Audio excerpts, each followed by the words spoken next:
So dinosaur fossils aren't a bone.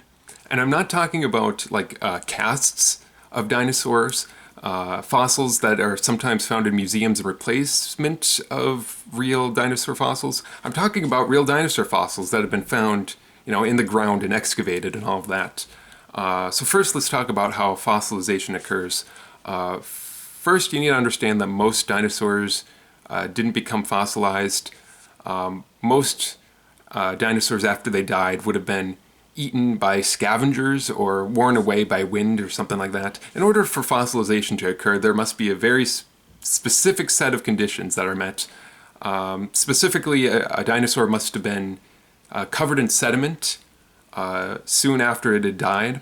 And this way, the decomposition of the body of the dinosaur would have been slowed because there wouldn't have been any oxygen.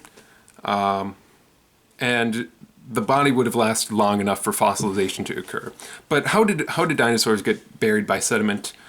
So there are a lot of dinosaur fossils that are found near lakes or rivers, and this suggests that maybe after a dinosaur died, it could have been in an area that was flooded, and then in that flood could have been buried in sediment, or the body could have actually been washed into the river or lake or whatever,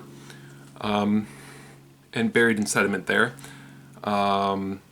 Otherwise, there are other ways that a dinosaur could have been buried in sediment. For example, a dinosaur might have been caught in a tar pit that it couldn't escape from and buried in tar, or it could have been caught in a volcanic eruption and covered in ash, right? So after dinosaurs, there are other ways, right? Lots of ways that a dinosaur could be buried in sediment. After a dinosaur's body is buried in sediment, first there's so much sediment that is built up that the sediment immediately around the dinosaur bodies actually turns into sedimentary rock. And then the other thing that happens is that the soft tissues of the dinosaur actually rot away, which just leaves the hard tissues of the dinosaur, like the bones and the teeth.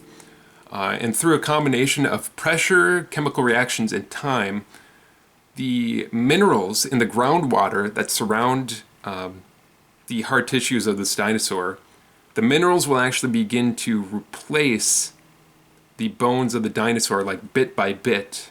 And slowly, over thousands or even millions of years, the dinosaur fossil will be completely replaced by the minerals in the groundwater. So when you see a real dinosaur fossil in a museum, it is not the actual tissues of the dinosaur.